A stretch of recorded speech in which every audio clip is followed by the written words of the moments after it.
Gimana Fir? Udah kelar itunya, ijazahnya? Ini tante lagi nunggu juga nih, udah siap atau belum dapat kabar dari kampus juga. Vira penasaran lah nih tante sama cerita waktu tante abis tamat kuliah. Oh, kayak Fira sekarang ya? Ah. Wah, panjang sih ceritanya. Gimana kalau kita bahasnya di podcast Dr. L? Oh, Biar boleh, semuanya juga Tante. bisa dengar, bukan Iya. cuma Fira aja. Nggak ada rahasia di antara Oke. kita, oke? Oke. Cocok.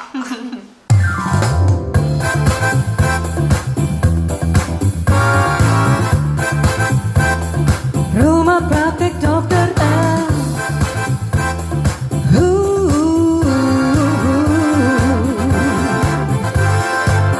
Hai bundaku, jangan lupa periksa kehamilan dan juga kesehatan reproduksinya di rumah praktek dokter L.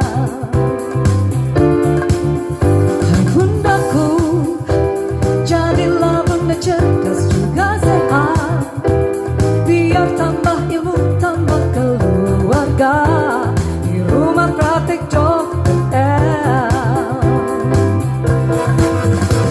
Rumah praktek nuansa kekeluargaan, pembukaan dengan program Jumat berkahnya, ingin cerdas dan juga ingin berkah. Ingat rumah praktek dokter L. Ingat rumah praktek dokter L. Ingin sehat, cerdas dan berkah, ingat rumah praktek dokter L. Nah, jadi kan Fir, jadi ingat itu kalau nggak salah Tante tahun 2000. Ya, jadi tahun itu dianggap tahun milenium waktu itu ya kan. Pertama kali Tante tamat itu di kampus, ya alhamdulillah langsung bisa kerja. Tapi waktu itu Tante udah punya anak satu, Pira. Ini Pira belum punya anak nih. Tante udah punya anak satu, udah punya Kaila. Nah, terus Tante kerja pertama kali di Aceh Utara, Loks Mawe. Wah, jauh ya tante, pulang kampung juga tuh. Pulang kampung. Jadi waktu itu yang paling agak-agak menakutkan di tahun 2000 itu masih ada gerakan separatis kan di Aceh. Nah, masa-masa itu memang kondisi di sana agak mencekam. Jadi ya banyak isu-isu lah, misalnya waktu kita naik bus itu banyak gerakan separatis itu yang mencari dokter atau tenaga medis yang mau diambil ke gunung gitu untuk menolong beberapa anggota di organisasi mereka yang sakit. Waktu itu kebanyakan sih mereka menderita malaria. Nah, jadi Tante waktu itu memang kerjanya sih di satu klinik. Klinik itu milik sebuah perusahaan besar di Loks Mawe, dan klinik itu dikhususkan untuk masyarakat di seputaran Loks Mawe itu yang mau berobat. Waktu itu kan masih dokter umum tuh Fir, jadi semua penyakit kan, bener-bener jadi dokter spesialisasi semua. Jadi Merangkap semua ya? Iyalah, anak, geriatri orang tua, terus penyakit kulit, penyakit mata. Nah, jadi klinik itu luar biasa. Pasien yang datang itu ngantri dari mulai jam 5 pagi. Wah, banyak Jadi, ya berarti tante? Iya, azan subuh mereka bisa berobat di situ, langsung ambil nomor antrian, dan mereka itu hanya dikenakan biaya Rp500. Oh, Rp500. Nah, jadi kan banyak tuh, Rp500 tuh bisa ketemu dokter plus dapat obat. Nah, jadi itu semacam kontribusi dari perusahaan besar di Loks Mawe itu untuk masyarakat di sekitar Aceh Utara dan sekitarnya lah kan. Nah, yang paling uniknya, beberapa pasien Tante tuh ada yang istrinya panglima, bukan panglima angkatan udara, angkatan darat, bukan, panglima gerakan separatis itu. Oh, dia udah ke situ juga. Iya, dan yang paling sulitnya tuh Vira, Tante tuh kadang-kadang ketemu pasien satu, tapi dia bukan cuma untuk dirinya mau berobat, dia misalnya dia ngomong bahasa Aceh nih ngomongnya, ya kan? Tante kan dari kecil udah dibawa sama abah kemana-mana, dibawa sama orang tua pindah-pindah kan, karena abah seorang prajurit TNI Angkatan Darat. Jadi kan berpindah-pindah, jadi bahasa Aceh memang ngerti tapi nggak terlalu bisa fasih untuk ngomongnya. Paham gitu ya. Paham. Nah, jadi mereka selalu kalau datang berobat tuh pakai bahasa Aceh. Satu orang yang datang berobat, tapi mereka mewakili 3 orang lainnya, anggota keluarganya. Jadi misalnya dia sakit batuk, tapi terus dia bilang anak saya ada yang gatel-gatel. Terus suami saya demam gitu kan. Kan agak sulit ya, apalagi kalau gatel-gatel kan. Gimana nih mau diobatin pasien yang nggak dateng? Karena nggak melihat langsung ya. Iya, terus tante bilang kan, Bu nggak bisa, pakai bahasa Aceh lah ya kan, Bu nggak bisa, pasiennya harus datang. Tapi pasiennya itu tetap kekeh, dia kepengen harus dikasih obat. Tahu ya, gitu. Iya, terus perawat tante ngomong gini, Dok, udah kasih aja obatnya, itu istri Panglima, nanti dokter dia apa-apain. Waktu itu zamannya gitu. Padahal mungkin dia nggak seperti itu, Vira kan, tapi kan waktu itu memang kondisinya mencekam sekali. Ya mau nggak mau lah, dikasih obat yang netral-netral aja lah gitu kan, tapi tetap dikasih tahu nanti kalau nggak sembuh datang lagi ya Bu gitu. Jadi pasiennya itu datang, tante mulai kerja itu jam 7 pagi itu mungkin udah 50 sampai 70 orang yang mendaftar. Iya. Dokternya banyak tante atau cuma tante sendiri? Dokternya waktu itu dokter umumnya cuma tante sendiri. Jadi kerjanya itu dari jam 7 ke jam 12 siang. Habis itu dari jam 12 ke jam 2 itu kita break untuk istirahat sholat makan. Kemudian masuk lagi jam 2 sampai jam 4. Itu Senin sampai Jumat. Nanti hari Sabtu Minggu libur. Jadi seperti itu setiap hari. Lumayan lah tante, lebih kurang 2 bulan kerja di situ. Jadi betul-betul di situ waktu baru tamat dokter langsung kerja di situ. Tapi alhamdulillah karena itu klinik punya perusahaan besar, lumayan Fir. Waktu itu gaji pertama tante kerja di tahun 2000 itu 5.250.000. Bingung kan Vira waktu itu, wah kerja dapat segini gitu kan. Ya udah alhamdulillah 2 bulan tante bisa kerja di situ. Dan waktu itu berhenti kerja di situ karena harus PTT. Jadi waktu itu ada wajib penempatan di tempat-tempat yang terpencil. Waktu itu tante ke Batam, ke Pulau dari Batam ya? Iya, di Batam itu karena ikut papanya si Kaila, jadi ikut suami lah gitu kan. Jadi dia udah duluan di sana, terus tante nyusul. Di Batam berapa lama tante? Di Batam itu dari tahun 2000 sampai 2006. Oh, lama juga. Iya, ada cerita menarik juga di Batam nih, Vira. Jadi ternyata proses yang kita jalanin itu, sekarang kita lihat throwback ke belakang, Masya Allah luar biasa ya. Jadi banyak hal yang bisa kita lakukan sebenarnya. Jadi ternyata bekerja itu bukan cuma sekedar mencari materi, tapi apa yang kita lakukan, kita berbuat untuk orang lain itu banyak sekali manfaatnya. Nah, jadi waktu itu di Batam itu benar-benar tempat yang baru bagi kita. Dan itu pertama kali tante meninggalkan orang tua, keluarga inti, dan ikut suami. Ya kan? Biasanya kan kemana abah pindah, kita ikut. Nah, ini kali pertama tante sama Kaila, baru punya anak 1, ikut suami. Nah, kebetulan papanya si Kaila ini ditempatkan di satu kecamatan di Batam itu namanya Kecamatan Belakang Padang. Jadi di Belakang Padang itu kita dari kota Batam harus naik pompong. Oh, pompong itu apa? Pompong itu kayak perahu, tapi dia pakai mesin kayak mesin speedboat. Jadi muatannya itu sekitar 8 sampai 10 orang. Tapi kita ngelewatin laut luas. Lebih kurang dari kota Batam ke Belakang Padang itu 15 menit sih naik pompong itu. Kalau nggak salah waktu itu bayarnya 15.000 per penumpang. Iya. Kaila tuh masih umur setahun waktu itu. Nah, kita ditempatkan di Belakang Padang. Kebetulan papa si Kaila itu di puskesmas di situ. Ditempatkan ada rumah dinas, tapi rumah dinasnya itu dekat sekali sama kuburan, Vira. Wah, serem juga. Dan bayangin Vira, jadi kali pertama tinggal di situ dengan anak 1 masih kecil ya, tante belum bekerja ya. Terus kita belum punya kursi tamu, kita cuman punya kasur gitu ya. Kita tidurnya di bawah gitu, tapi pakai kelambu. Tahu kan Vira kelambu? Tahu benar.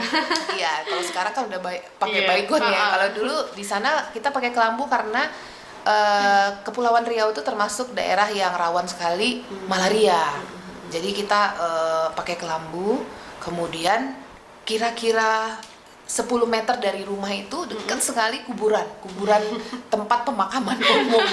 Nah, si papa si Kaila ini dokter di sana tuh ciri khasnya dijemput-jemput sama pasien.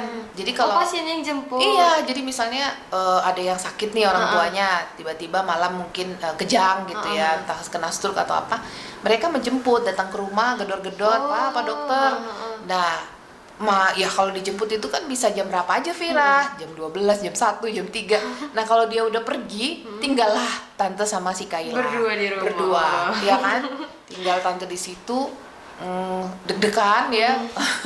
Si Umi Jida ya kan, dia itu stres kalau udah kayak gitu, kalau mikirin tante, aduh anakku udah capek-capek ke sekolah kan, kok perginya jauh, terus ngelewatin lewat pompong itu. Nah, kalau misalnya kita mau ke Batam, kita harus naik pompong lagi dari belakang Padang. Nah, misalnya itu waktu itu kita misalnya mau jalan-jalan, mau beli-beli makanan ya kan, jalan-jalan atau mau ke Ramayana gitu kan Matahari. Nah, kita harus naik pompong. Jadi kadang-kadang kan kalau udah kesorean, ombaknya agak besar Vira. Jadi nggak bisa balik gitu. Iya, pernah sekali waktu si Jida kan tante ajak tuh ke sana. Waktu diajak ke sana kan si Jida udah stres sendiri kan, karena dia lihat wah ini laut lepas gitu. Singapura itu nggak jauh lah dari belakang Padang tuh bisa kelihatan gedung-gedung tingginya kan. Terus si Jida nih iseng nanya sama tekongnya, tekong itu yang bawa pompong kan. Pak, gimana nih di sini nih? Aman nggak lautnya? Oh aman Bu, gitu kan. Oh kira-kira ada nggak yang tenggelam? Oh banyak Bu kalau yang tenggelam. Nggak aman tuh berarti. Kemarin aja Pak Kapolres baru pompongnya kebalik, tapi untuk Pak Kapolresnya pintar berenang gitu kan. Si Umi Jida langsung stres dia kan. Udah nggak betul lagi kamu di sini nih katanya. Udah rumahnya dekat kuburan gitu. Nah itu salah satu kenangan yang menurut tante sekarang manis, mungkin waktu itu menakutkan ya. Tapi termasuk satu kenangan yang manis lah, yang bisa dikenang gitu kan. Luar biasa untuk menjadi seorang dokter gitu kan, harus masuk ke dalam. Iya, padahal itu termasuk ini sih, waktu PTT itu termasuk puskesmas yang biasa, bukan kategori puskesmas yang terpencil atau sangat terpencil. Nah itu dia. Terus kira-kira beberapa bulan tante pindah ke Batam, pindah ke kota Batam ya, dari kecamatan Belakang Padang. Papanya Kayla itu dipindahkan ke Batam. Nah kemudian kita ketemu daratan, nggak sering-sering ketemu lautan ya kan.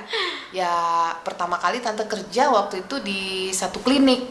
Klinik itu klinik khusus punya dokter anak. Jadi pasiennya rata-rata anak ya, anak-anak. Dia ikut sama dokter spesialis itu. Lebih kurang 5 bulan ikut sambil menunggu antrian PTT, barulah tante benar-benar dipanggil PTT itu, karena waiting list Pira agak lama gitu. Ya. Tadinya sebenarnya mau ngambil di Medan, cuma karena Medan itu sudah penuh full, makanya kita banting setir ke Batam. Ya udah, tante ditempatkan. Tante waktu itu milih puskesmas yang kriterianya terpencil, karena dengan pertimbangan kalau terpencil itu kan hanya 2 tahun, kalau yang biasa itu kan 3 tahun seperti papanya Kayla. Gitu tante mau lebih cepat karena tante memang kepengen setelah punya anak 1 atau 2 pengen sekolah lagi gitu. Yaudah tante buat pilihan di puskesmas yang terpencil, dan satu-satunya puskesmas terpencil itu di sana di Pulau Galang. Vira pernah lihat kan kalau misalnya azan maghrib tuh kan ada tuh jembatan di Pulau Batam, jembatan Barelang. Nah di Iklan TV. Nah itu selalu ngelewatin itu puskesmasnya, dan Pulau Galang itu yang sekarang rumah sakitnya sudah dibangun nama Presiden Jokowi untuk perawatan pasien-pasien COVID. Nah itu, jadi itu dulu wilayah kerjanya. Nah pertama kali ditempatkan di situ Vira, tante kan bingung nih, gimana ya caranya pergi ke Pulau Galang. Sebenarnya Pulau Galang itu juga lautan wilayah kerjanya, cuman karena sudah ada jembatan Barelang, ya alhamdulillah itu. Berarti nggak perlu naik pompong kan. Si Jida sama si Jejen, Abah sama Umi itu seneng kan, alhamdulillah anakku selamat gitu kan, nggak tenggelam di lautan gitu. Padahal mereka nggak tahu Pulau Galang itu puskesmasnya di daratan, tapi puskesmas pembantu dan polindesnya itu di lautan semua, dan lebih gila lagi lautannya tuh laut lepas. Nah jadi itu banyak cerita menarik tuh Vira. Nah saat itu pertama kali tante ditempatkan di sana, tante dapat info kan kalau mau ke Galang itu naik Damri. Nah Damri tahu kan Vira, Damrinya itu di sana kan ada tuh pasarnya yang paling terkenal pasar jodoh. Oh, pasar jodoh. Iya, atau namanya kenapa dikasih pasar jodoh, tapi Damrinya itu selalu berangkat dari pasar jodoh mulai jam 6 pagi. Oh, gitu. Dia per 2 jam Damrinya itu jalan. Jadi selalunya tante ngambil dari simpang deket rumah, diantar sama papanya si Kayla, terus tante nunggu Naik Damrinya itu Damri jam setengah 7, karena dari jodoh jam 6 kira-kira nyampe di simpang setengah jam. setengah jam nyampe lah ya kan. Damrinya itu kecil Vira, nggak segede bus yang gede itu, separohnya gitu, kira-kira muat 15 atau 20 orang. Nah ternyata yang di dalam Damri itu orangnya itu aja, orang puskesmas, orang kantor lurah, orang kantor camat, guru-guru yang ngajar di Pulau Galang gitu. Jadi setiap hari kita kalau ada orang baru kan tante pertama kali tuh naik Damri, pastinya orang itu kan ini siapa Heran, gitu kan, ya. pakai baju Nggak pernah lihat juga. dinas pegawai negeri, tapi nggak pernah dilihat gitu kan. Waktu itu kalau cerita mereka pertama kali tante ditempatkan di Pulau Galang itu, katanya nih, kata cerita-cerita teman-teman guru dan kantor lurah dan kantor camat itu, wah dokter dulu waktu pertama kali kami lihat naik Damri kulitnya putih bersih katanya gitu kan. Ibaratnya Ken Dedes lah gitu. Setelah 2 tahun tante kerja di Pulau Galang itu, hitam legam karena panas ya, karena panas gitu. Jadi kata orang itu keluar masuknya Ken Dedes, keluarnya Ken Arok. Nah jadi yang naik Damri itu kan orangnya itu aja, supirnya juga orangnya itu aja. Supirnya itu ada yang namanya Tumpal, orang Medan, ada yang namanya Pak Teddy, orang Bandung, satu lagi tante lupa tuh, orangnya 3 itu. Jadi mereka persif, udah kenal semua.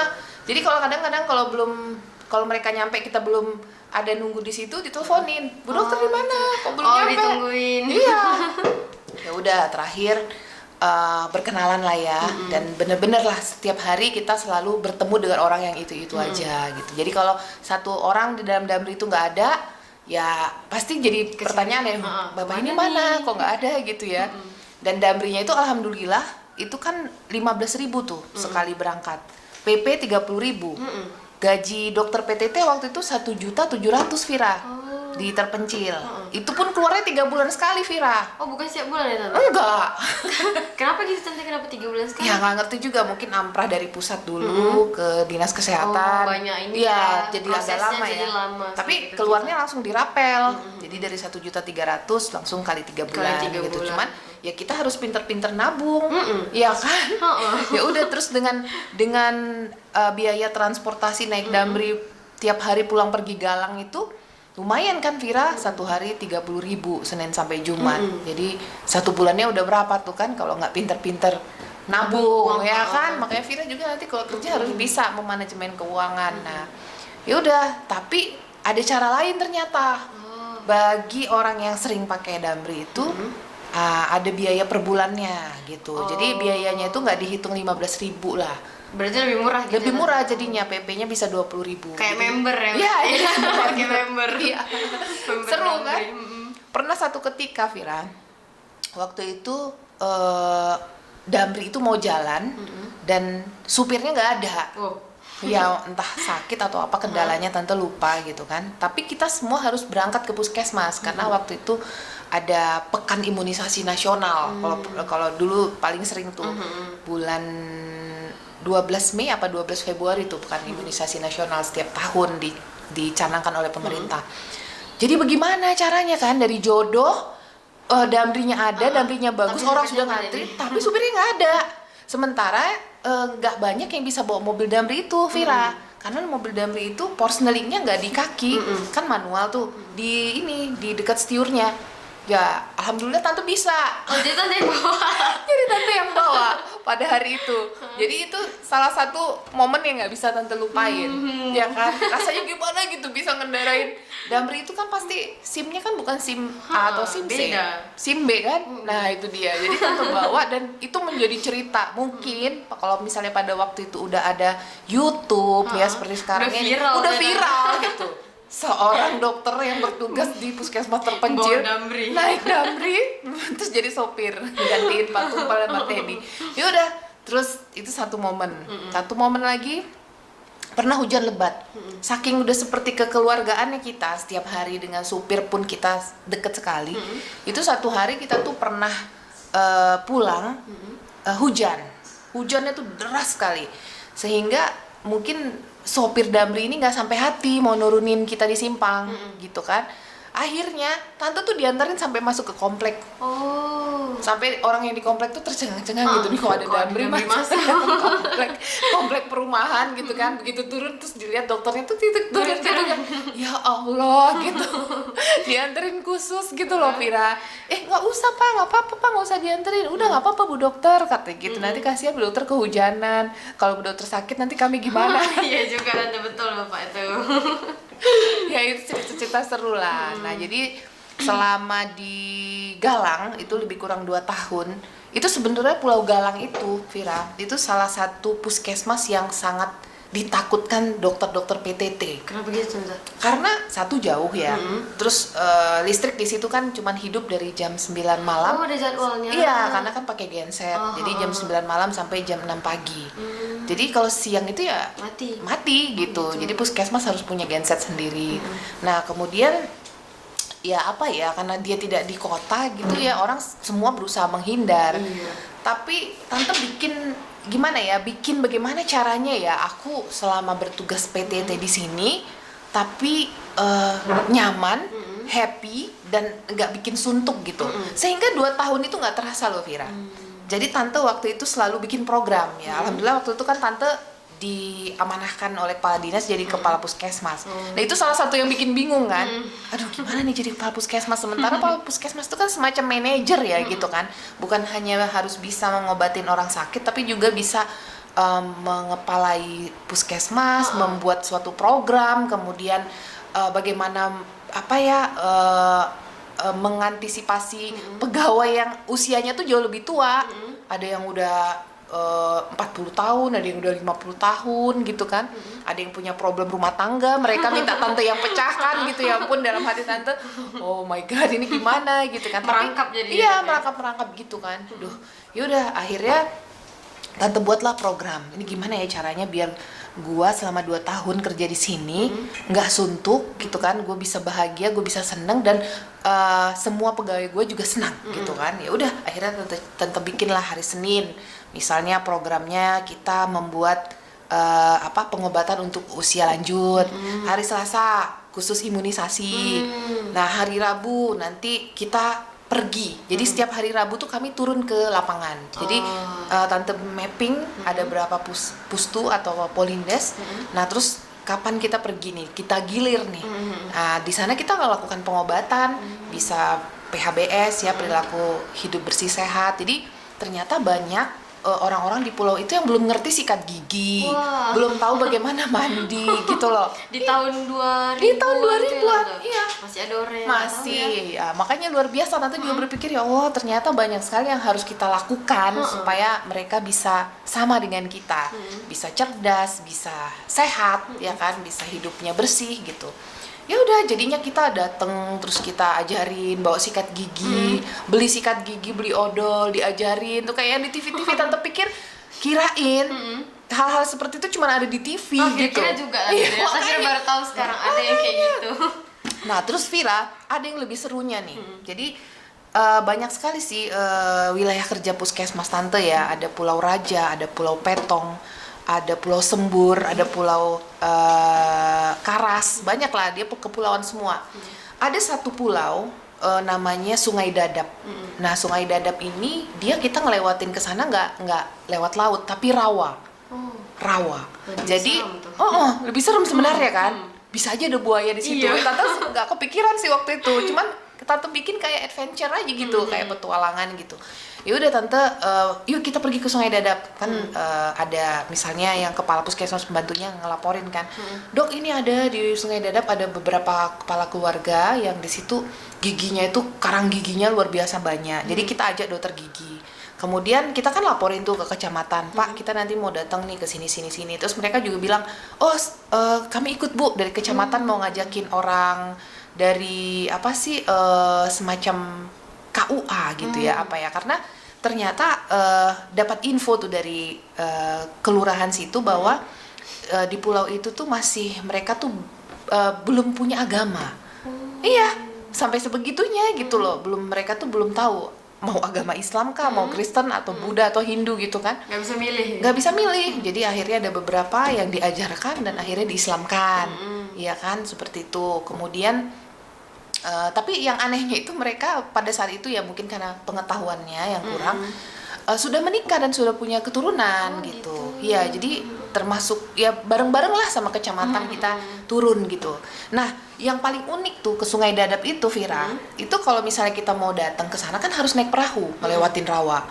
Kayak di film-film apa? Jumanji atau apa sih namanya film yang banyak dinosaurusnya itu? Apa sih? Kok jadi lupa? Jurassic. Nah, Jurassic Park, kayak gitu. Jadi waktu itu cara memanggil perahunya itu datang, itu supir ambulan namanya Naswir, ya sampai sekarang masih selalu berkomunikasi dengan Naswir. Dia harus manjat pohon. Itu bayangin loh, itu di kota Batam masih ada yang seperti itu. Dia manjat pohon, kemudian dia manggil orang supaya datang bawa perahu tuh dengan cara naik pohon terus Manggilnya emang harus gitu ya tuh. ya gitu. Terus tante bilang, Wir, ngapain gitu kan? Udah ibu tenang aja katanya gitu. Biar kita nanti pergi ke sana, ada yang jemput. Caranya begini katanya gitu.